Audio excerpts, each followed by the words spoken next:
Hello everyone, मैं हूं मनसा और आज का हमारा टॉपिक रहने वाला है बेलमेंट। ठीक है, तो सबसे पहले हम देखेंगे कि बेलमेंट होता क्या है। ठीक है, तो बेलमेंट को कहाँ पे डिफाइन किया गया, इसका डेफिनेशन कहाँ पे दिया गया है।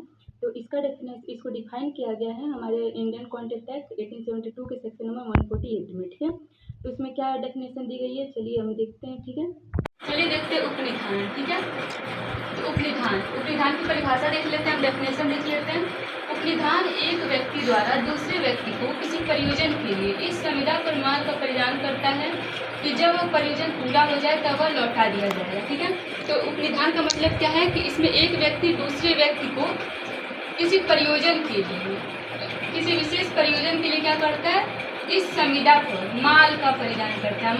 माल कौन सा माल? सिर्फ मूवेबल प्रॉपर्टी। ठीक है, कभी भी इमूवेबल प्रॉपर्टी का बेलमेंट यानी उपनिधान नहीं हो सकता है। ठीक है, सिर्फ मूवेबल प्रॉपर्टी का ही उपनिधान किया जा सकता है। ठीक है, तो यहाँ पे माल शब्द का क्या मतलब है? सिर्फ मूवेबल प्रॉपर्टी। ठीक है, तो क्या करता है वो? माल का परिधान करता है।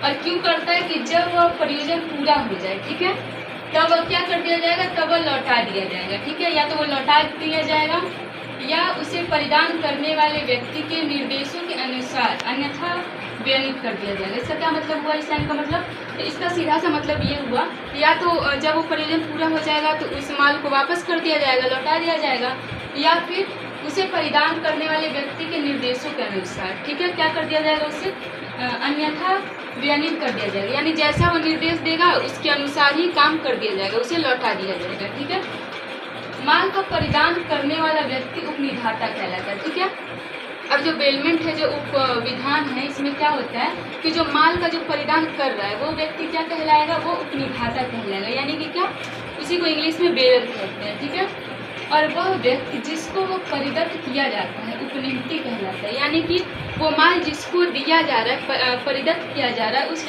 वो व्यक्ति क्या कहलाता है, वो व्यक्ति उपनिधि कहलाता है। यानी कि क्या, उसको इंग्लिश में बेली कहते हैं। ठीक है, तो ये तो हमने समझ लिया डेफिनेशन के अकॉर्डिंग। ठीक है, कि इंडियन कॉन्ट्रैक्ट एक्ट में क्या डेफिनेशन दिया गया है। ठीक है, तो इसका सीधा सा मतलब क्या है कि उपनिधान क्या है, बेलमेंट क्या है। इसमें होता क्या है कि एक व्यक्ति दूसरे व्यक्ति को, ठीक है, माल का परिधान करता है किसी विशेष प्रयोजन के लिए। ठीक है, और वह यह परिधान एक कॉन्ट्रैक्ट यानी कि एक संविदा के अंतर्गत करता है। ठीक है, और जैसे ही वो विशेष प्रयोजन पूरा हो जाता है वैसे ही वो माल उसको वापस लौटा दिया जाता है। ठीक है, अब हम यहाँ पे उपनिधान के कुछ एग्जाम्पल देख लेते हैं जिससे और अच्छे से क्लियर हो जाएगा। ठीक है, तो आइए देखते हैं हम एग्जाम्पल यहाँ पे कुछ। ठीक है, मान लीजिए ये ए है। ठीक है, ये मान लिया हमने ए है और ये मान लेते हैं बी है। ठीक है, मान लीजिए ए जो है ये, इसके पास एक घड़ी है। ठीक है, क्या, मान लीजिए इसके पास एक घड़ी है। ठीक है, ये घड़ी खराब हो गई है जिसके लिए ये क्या करता है, ये बी को देखता है। ठीक है, बी की एक शॉप है। ठीक है, और ये घड़ी को बनवाने के लिए बी को देता है। ठीक है, तो अब ये क्या कर रहा है, इसका उद्देश्य क्या है, इसका उद्देश्य क्या है, इस घड़ी को सही कराना। ठीक है, इसको ठीक कराने के लिए क्या कर रहा है, बी को दे रहा है। ठीक है, अपनी घड़ी क्या कर रहा है, बी को दे रहा है। ठीक है, यहाँ पे ध्यान क्या रखना है कि घड़ी किसकी, घड़ी तो एक ही है।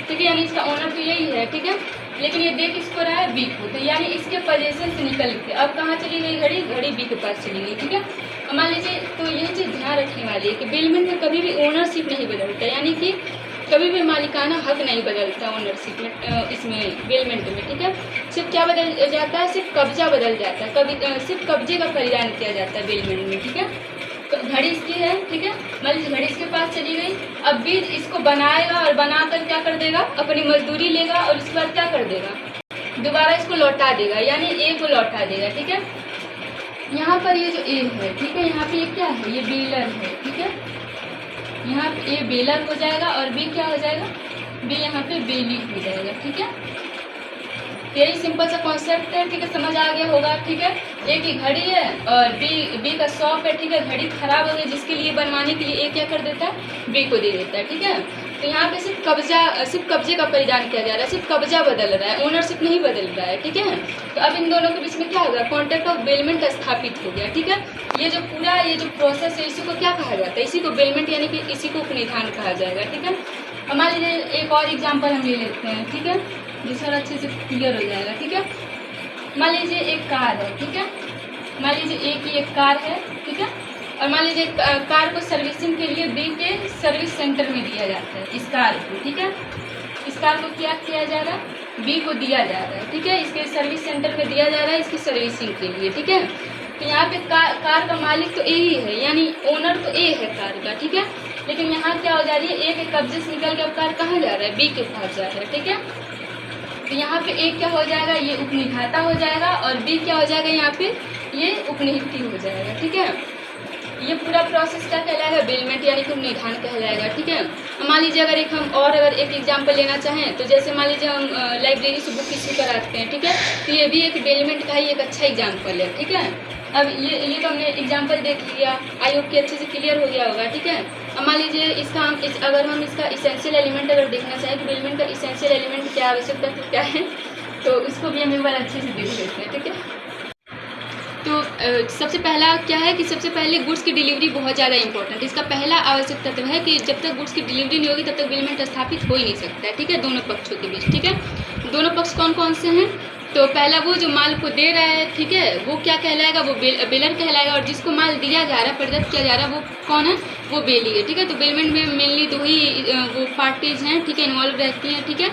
तो पहला तो इसेंशियल हो गया एलिमेंट इसका कि आवश्यक तत्व हो गया कि डिलीवरी ऑफ गुड्स बहुत ज़रूरी है इसमें, ठीक है। जब तक वो नहीं होगा तब तक बेलमेंट स्थापित हो ही नहीं सकता है, ठीक है। और इसका दूसरा जो सबसे ज़्यादा इंपॉर्टेंट इसेंशियल एलिमेंट है वो क्या है कि इन दोनों के बीच माल को जो माल कौन सा, तो सिर्फ जैसा कि मैं बता चुकी हूँ आप लोगों को, सिर्फ मूवेबल प्रॉपर्टी का ही बेलमेंट किया जा सकता है, ठीक है। अब मूवेबल प्रॉपर्टी कौन सी होती है, तो ऐसी वस्तुएं जो एक स्थान से दूसरे स्थान पर इजीली लेके जाया जा सकता है, ठीक है। तो इसके पीछे क्या होना चाहिए, एक विशेष उद्देश्य होना चाहिए, इसका दूसरा इसेंशियल एलिमेंट है, ठीक है। और तीसरा इसका इसेंशियल एलिमेंट है कि एक कॉन्ट्रैक्ट के तहत ऐसा किया जाना चाहिए, ठीक है। और चौथा इसका इसेंशियल एलिमेंट क्या है कि चौथा इसका इसेंशियल एलिमेंट यानी अगर हम आवश्यक तत्व की बात करें तो क्या है कि जब वो विशेष उद्देश्य जब वो पूरा हो जाता है तो फिर उस माल को दोबारा उसके ओनर, उसके मालिक को वापस कर दिया जाता है, यानी कि बेलर को वापस कर दिया जाता है, ठीक है। ये था, हमने पूरा समझा बेलमेंट के बारे में, ठीक है, कि बेलमेंट क्या होता है, बेलमेंट की डेफिनेशन क्या है, किस सेक्शन में दिया गया है, और बेलमेंट के कुछ एग्जाम्पल भी हमने देखे जिससे और अच्छे से समझ आए, ठीक है। और इसके इसेंशियल एलिमेंट्स कौन कौन से हैं ये भी हमने जाना, ठीक है।